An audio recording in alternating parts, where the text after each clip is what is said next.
Trail trekking through time. A quick historical journey along the Five Pitch Trail. First stop, Tibshelf.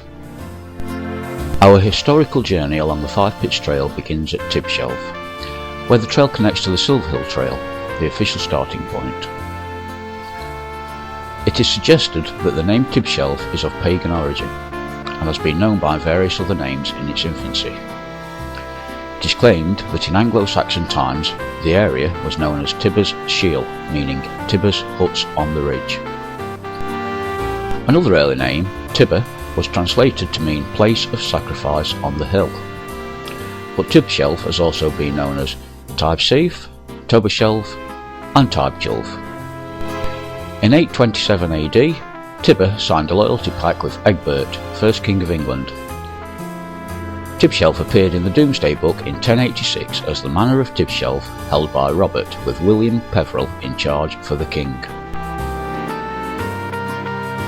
Agriculture has always been an important part of the economy at Tibshelf, but originally all the land was owned by just a handful of families, until the Tibshelf estate was given to the Crown in 1553 as a revenue source for the newly constructed St Thomas's Hospital in London, and the hospital remained as the landlord until the takeover by the National Health Service in 1946. The properties were then all sold off mainly to sitting tenants. Tibshelf became a centre for stocking making, made on frames by local people in their homes, and some three-storey buildings still remain in Tibshelf. The top storey was used for the stocking making. Stocking making frames were bought for £5 10 shillings in 1818 or rented for 9d a week. Also, prior to 1872, the local parishioners took turns to act as constable for the village. Tibshelf Ponds was one of the first derelict land reclamation projects on the Five Pitch Trail, and opened way back in 1964. The area now gives us plenty of opportunity to go for a short wander around the woodlands, meadows and the ponds themselves. The woodland now provides an ideal habitat for many birds, especially of the tit and finch families, and consists mainly of silver birch and oak, whereas the ponds themselves offer a good habitat for a few species of water birds, including coots, ducks and moorhens, to name a few, some of which appear to be in permanent residence. The site of the former Tibshelf collieries, the ponds are now home to Tibshelf Angling Club, and fishermen can be seen making use of the facilities at any time of year. However, the second pond is closed to angling use during the winter months, but the first pond is used throughout the year. Mining in Tibshelf dates back to the 16th century, with shallow mining having been recorded in 1550. These early shallow mines of about 30 feet were privately owned and very dangerous. But in the second half of the 19th century, the Babington Colliery Company came along and it all changed. Their first deep pit was opened in 1868 and became known as Tibshelf Bottom Colliery, production lasting for 65 years until the mine was closed in 1933. Their second pit was opened in 1891 and became known as Tibshelf Top Colliery. Production lasted for just 48 years until its closure in 1939. With the increase of available employment in the area, the local population of Tibshelf increased from around 700 in 1800 to double that by 1871.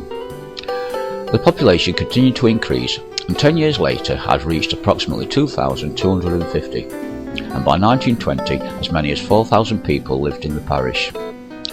This was mainly due to the coal mining facilities that existed at the time.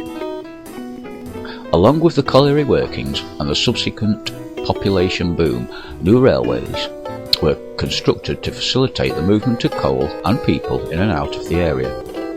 The main station at Tibshelf Town, opened in 1893. Regular passenger trains served Tibshelf from the 1st of May 1896. These earlier passenger train services would take 38 minutes to travel from Mansfield to Alfreton, via Plesley, Teversall, Woodend, Tibshelf, Newton, Westhouses and Blackwell. This brings me to an interesting point. Visualising the route as the train travelled from Mansfield to Alfreton, I would imagine that it first passed along the now Meaden Trail from Mansfield Woodhouse through Plesley Vale.